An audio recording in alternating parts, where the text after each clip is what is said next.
तो यहां पर कुछ पॉइंट्स हैं।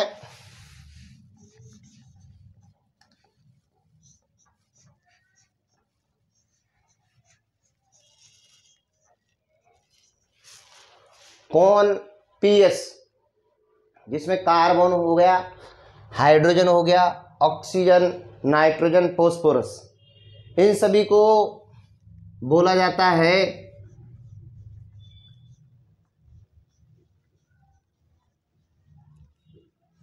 Protoplasmic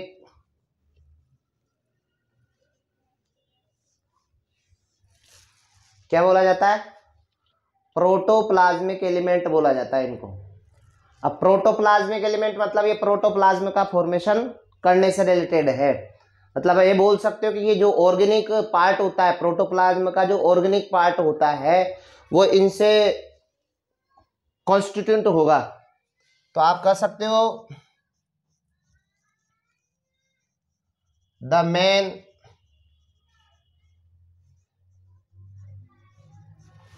main constituent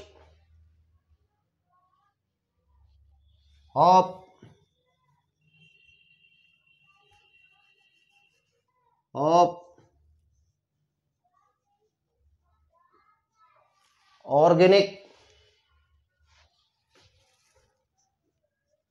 organic part of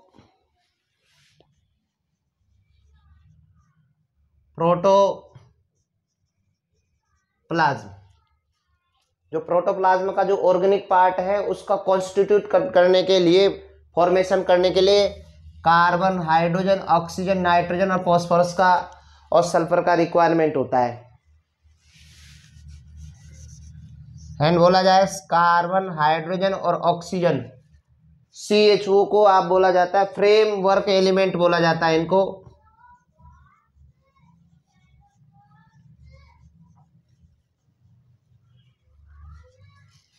framework element इस वजह से बोला जाता है क्योंकि आपका मेन जो बॉडी होता है उसके जो मेन कंटेंट होते हैं, जैसे अपन बात करें प्रोटीन, कार्बोहाइड्रेट और फैट, उनका जो फॉर्मेशन होता है वो इन तीनों कंटेंट से होता है। तो इनको आपके मेन जो इनका कांस्टेंट होता है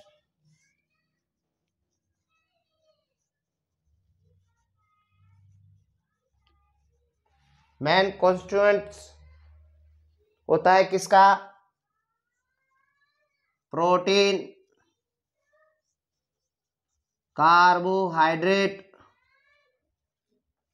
एंड फैट, इनका मेन कॉन्स्टिट्यूएंट क्या होता है, जिसमें मेनली क्या प्रेजेंट होता है? Carbon, hydrogen, oxygen.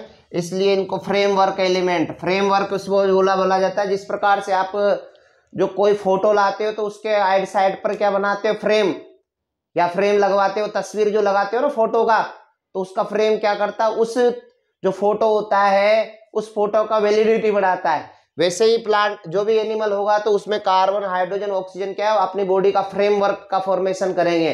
मतलब बॉडी के फॉर्मेशन में maximum carbon, hydrogen, oxygen content present रहेगा। एंड जो NPK जो एलिमेंट्स होते हैं, इन NPK एलिमेंट्स को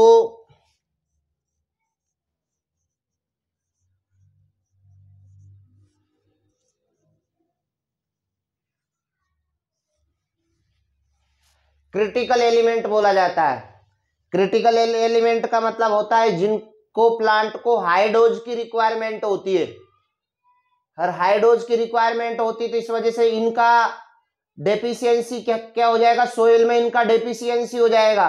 और सोइल में इनका डेफिशिएंसी हो जाएगा ना, तो फिर आपको इनको बाहर से फर्टिलाइजर के फॉर्म में इनको दिया जाता है। इसलिए आपने नाम सुना होगा NPK फर्टिलाइजर। तो ये फर्टिलाइजर के फॉर्म में इनको दिया जाता है। क्या होता है? इनका सोइल में डेफिशिएंसी हो जाएगा, कमी हो जाएगा। क्या होता है? इनको रिक्वायर्ड होता है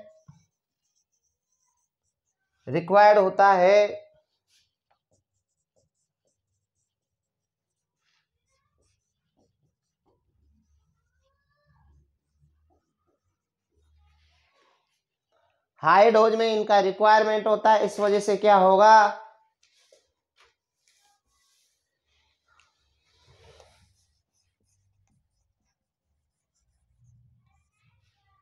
fulfill this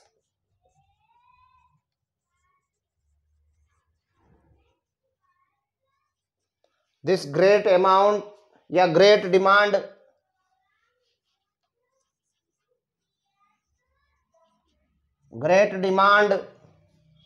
सोयल, इसलिए सोयल को क्या होती है, ग्रेट डिमांड होती है, great demand soil,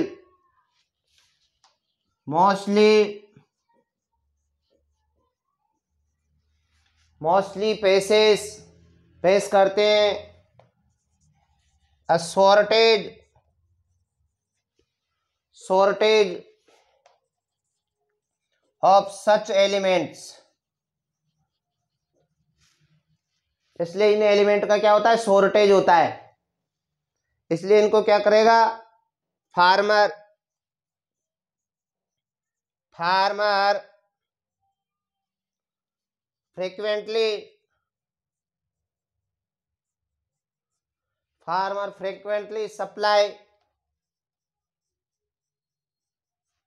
frequently supply them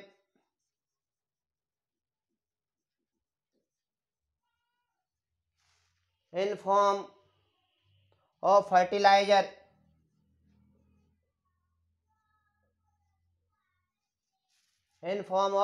fertilizer to obtain optimum crop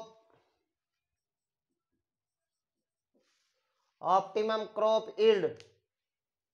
तो एक ऑप्टिमम, देन बात की जाए कि 98% जो लिविंग ऑर्गेनिज्म हैं उनमें 6 एलिमेंट का रिक्वायरमेंट होता है, जैसे कार्बन हुआ, हाइड्रोजन हुआ, ऑक्सीजन हुआ, नाइट्रोजन हुआ, कैल्शियम हुआ और फास्फोरस हुआ। ये मैक्सिमम जितने भी लिविंग ऑर्गेनिज्म हैं उनको इनका रिक्वायरमेंट रहेगा। About 98% of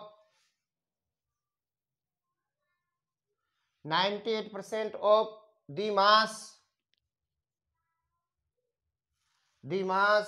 of every living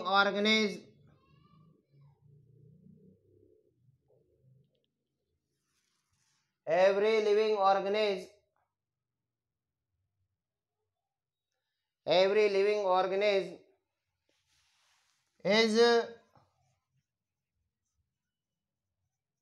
is composed of 6 element, इसमें कौन,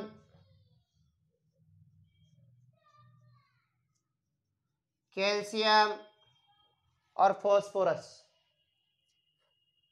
ये 6 एलिमेंट मैक्सिमम क्वांटिटी में देखने को मिलेगा। और इनमें भी जो प्लांट को सबसे ज्यादा जो रिक्वायरमेंट रहेगा उनमें मैक्सिमम नाइट्रोजन का रिक्वायरमेंट रहता है।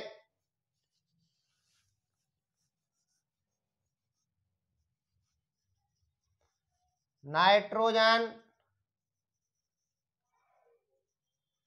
is required in a maximum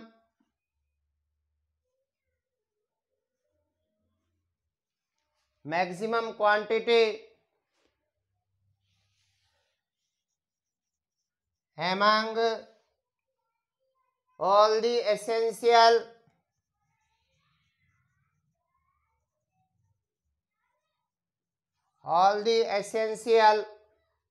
mineral nutrients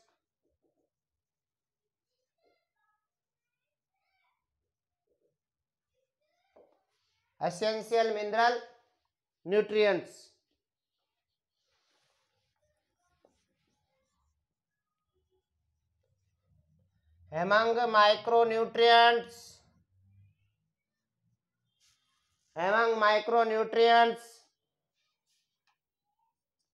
iron, is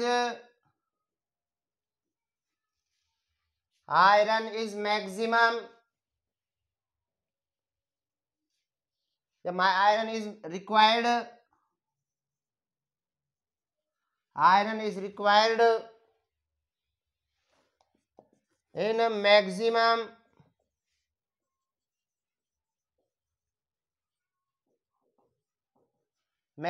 quantity,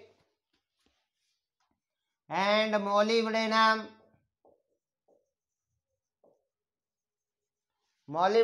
is required in a minimum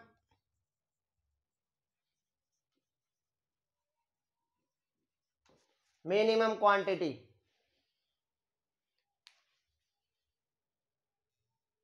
store करने का काम करते हैं, जिनके नेम हैं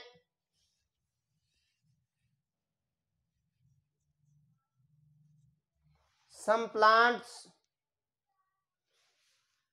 store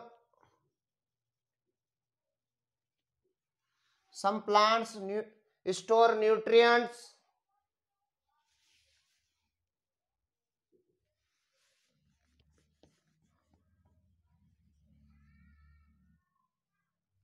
पीच प्लांट स्टोर करता है स्ट्रोंशियम का,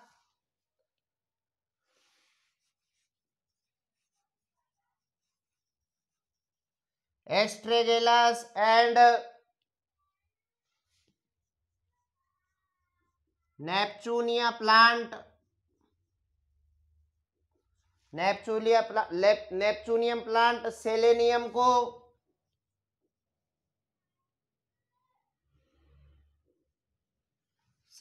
को स्टोर करने का काम करता है।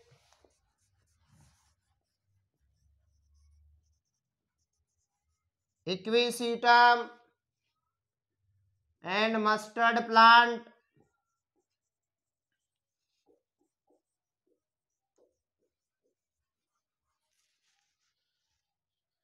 गोल्ड को स्टोर करने का काम करते हैं।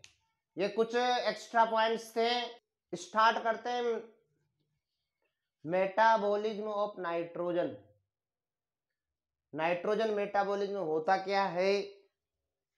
आप जानते हो कि कोई भी प्लांट हो, कोई भी एनिमल हो, उन सब के लिए नाइट्रोजन एक एसेंशियल एलिमेंट है। आप कह सकते हो जितने भी ऑल लिविंग ऑर्गेनिज्म हैं उनके लिए नाइट्रोजन एक एसेंशियल एलिमेंट है जो कॉन्स्टिट्यूट करता है अमीनो एसिड का, प्रोटीन का, हार्मोन्स का, क्लोरोफिल्स का और मैनी विटामिन्स का कॉन्स्टिट्यूट करने का काम करता है। आप ये भी जानते हो कि जो नाइट्रोजन होता है वो उसको डायरेक्ट प्लांट, एनिमल या कोई भी यूकैरियोटिक या प्रोकैरियोटिक उसको डायरेक्ट एब्जॉर्ब नहीं कर पाते, उसको डायरेक्ट रिसीव नहीं कर पाते हैं। इसलिए क्या होता है, फिर कुछ प्लांट, कुछ ऐसे ऑर्गेनिज्म होते हैं जो सोइल के थ्रू उस बैक्टीरिया के थ्रू उसका फिक्सेशन करके उसको एंटर करने में हेल्प करते हैं, या फिर आप एनपीके फर्टिलाइजर के रूप में उसको प्लांट को देते हो। तो फिर अलग अलग तरीके हैं किस किस फॉर्म में प्लांट नाइट्रोजन ले सकता है, तो उसके बारे में फिर आपको पूरा नाइट्रोजन साइकिल चलेगा, जिसमें अपन ने बोला था कि प्लांट को नाइट्रोजन जो मिलेगा वो थ्री कंडीशंस अपन ने बताया था कि एक तो इंडस्ट्रियल के थ्रू जो फर्टिलाइजर है उनके थ्रू नाइट्रोजन प्लांट को मिलेगा। सेकंड कंडीशन है कि जो आपके लाइटनिंग होती है, बिजली चमकती है ना अपने आकाश में, स्पेस में, वो बिजली चमकने से नाइट्रोजन और रेन के थ्रू आपको नाइट्रोजन और ऑक्सीजन रिएक्ट करके नाइट्रोजन ऑक्साइड के फॉर्म में आपको नाइट्रोजन मिलेगी प्लांट को। और थर्ड कंडीशन है biological nitrogen fixation.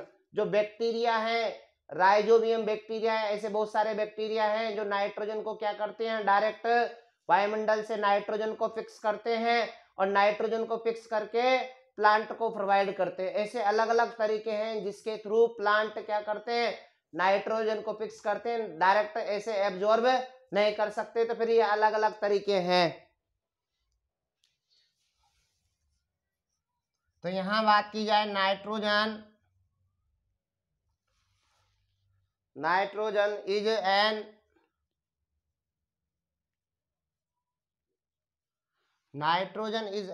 essential element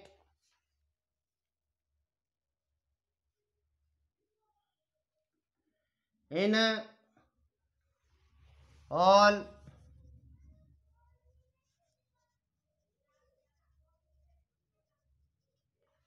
nitrogen is an essential element in all living organisms. It is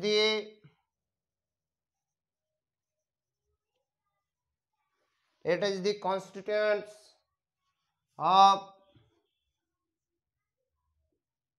amino acids,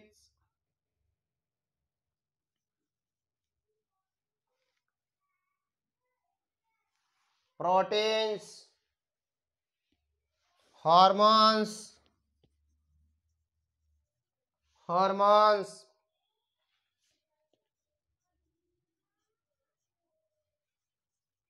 chlorophylls, and many of the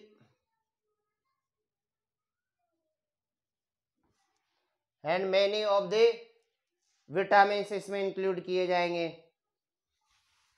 आप ये भी जानते हो कि जो नाइट्रोजन होता है वो एनवायरनमेंट में सबसे एबंडेंट क्वांटिटी में प्रेजेंट रहेगा।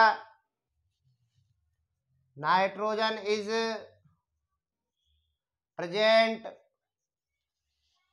present in the atmosphere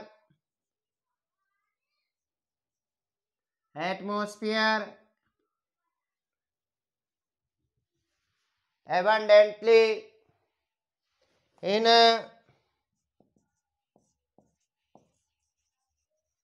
nitrogen form, but eukaryotes and many prokaryotes cannot uptake nitrogen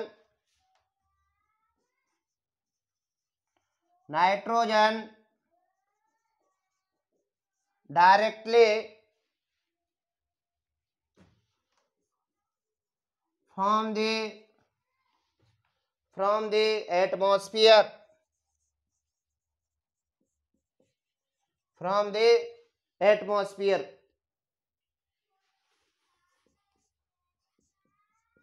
the nitrogen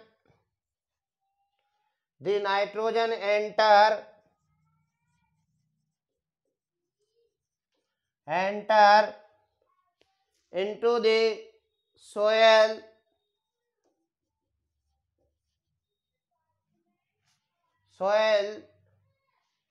from atmosphere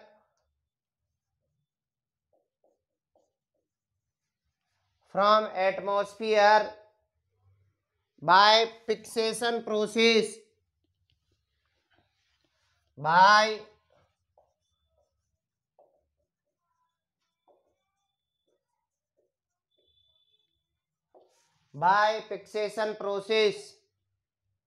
then from the soil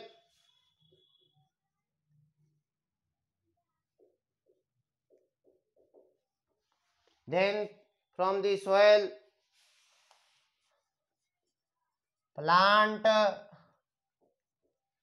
absorbs it and from plant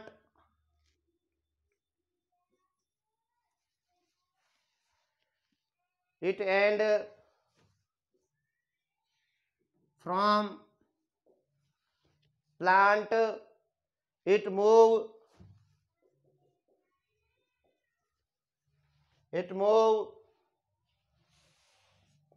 to animals and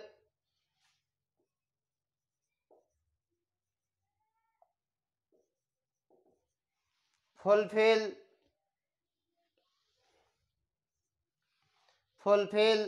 the requirements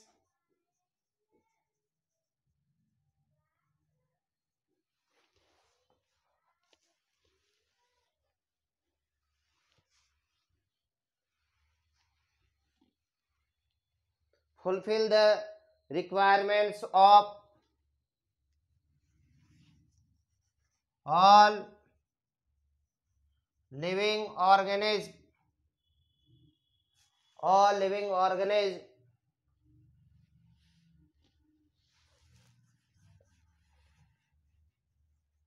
plants competes with microbes for the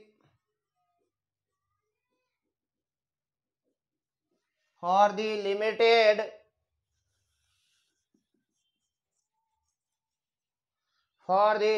nitrogen that is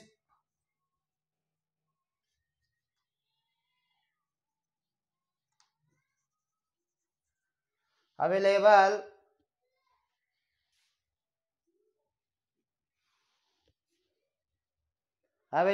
in the soil,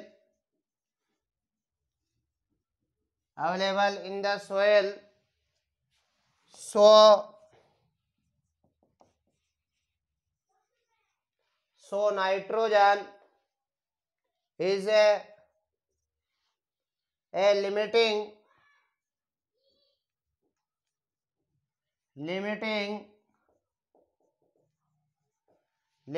nutrient for both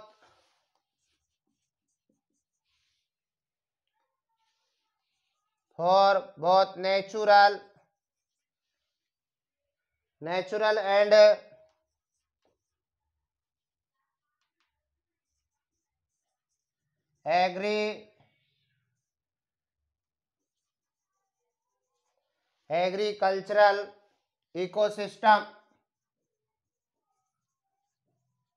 and agricultural ecosystem. तो यहां पर क्या condition है, atmosphere में nitrogen three form में क्या होता है, फिक्सेशन किया जाएगा। एक बायोलॉजिकल नाइट्रोजन फिक्सेशन के फॉर्म में, इंडस्ट्रियल नाइट्रोजन फिक्सेशन के फॉर्म में, इलेक्ट्रिकल नाइट्रोजन फिक्सेशन के फॉर्म में। तो यहाँ पर क्या होगा, जो बायोलॉजिकल नाइट्रोजन को फिक्स किया जाता है वो अमोनिया के फॉर्म में किया जाता है। ऐसे इंडस्ट्रियल नाइट्रोजन फिक्सेशन को भी अमोनिया के फॉर्म में फिक्स किया जाएगा।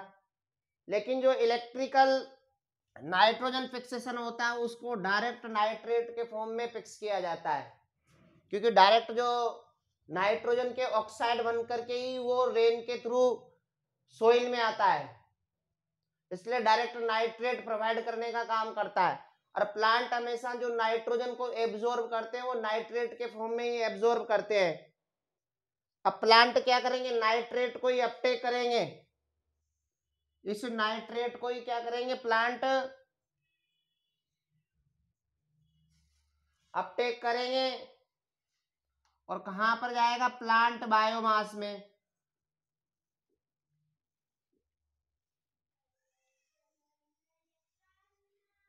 प्लांट के थ्रू इसको एब्जॉर्ब हो गया और प्लांट के थ्रू फिर ये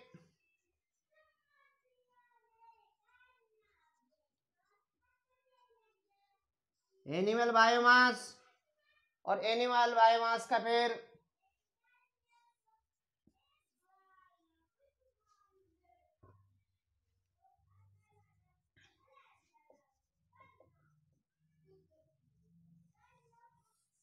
डिकेइंग बायोमास, या डायरेक्ट प्लांट का भी डिस्ट्रॉय हो जाए, डिके हो जाए तो बायोमास चेंज हो जाएगा। और इसका फिर क्या होता है, डिकेइंग मैटर का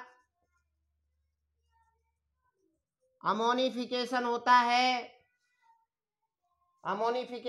है, इसको भी वापस किस में चेंज कर दिया जाता है, अमोनिया में। और फिर ये अमोनिया वापस नाइट्राइट में और नाइट्राइट वापस नाइट्रेट में चेंज हो जाता है, ऐसा देखने को मिलेगा। लेकिन एक प्रोसेस ये भी होती है डीनाइट्रिफिकेशन। क्या देखने को मिलेगा?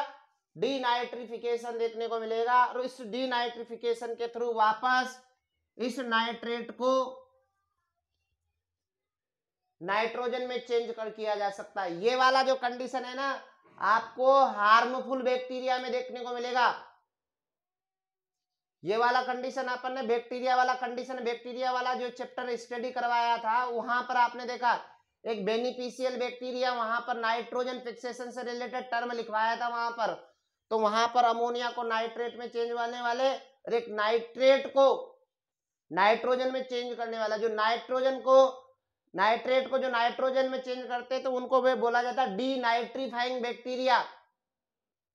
डीनाइट्रीफाइंग बैक्टीरिया होता है, उस वजह से इसको डीनाइट्रिफिकेशन बोला जाता है।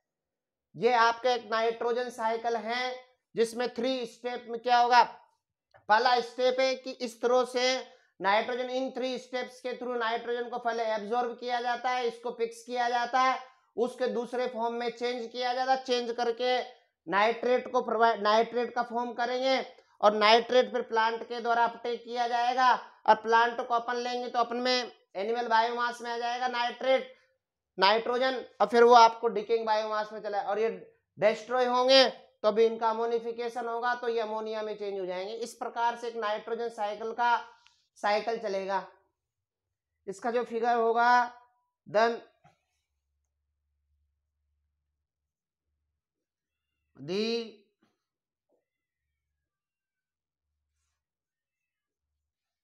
the nitrogen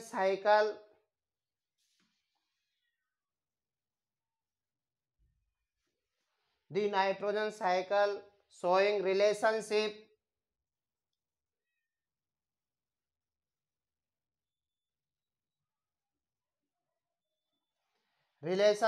between the 3 main nitrogen pools.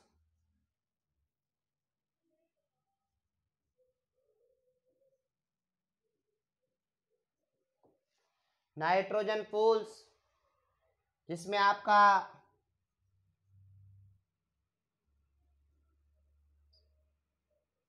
Atmosphere involve हो रहा है, सोइल एंड बायोमास, ये 3 चीजें इन्वॉल्व होगी जिसमें नाइट्रोजन साइकिल का फिक्सेशन होगा, उनका रिलेशन रहेगा। Nitrogen cycle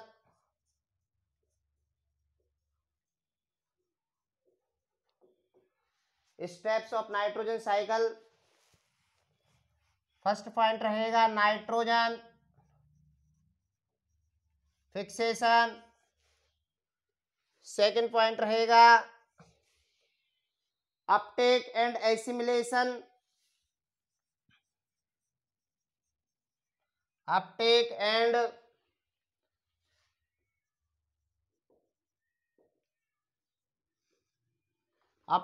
assimilation of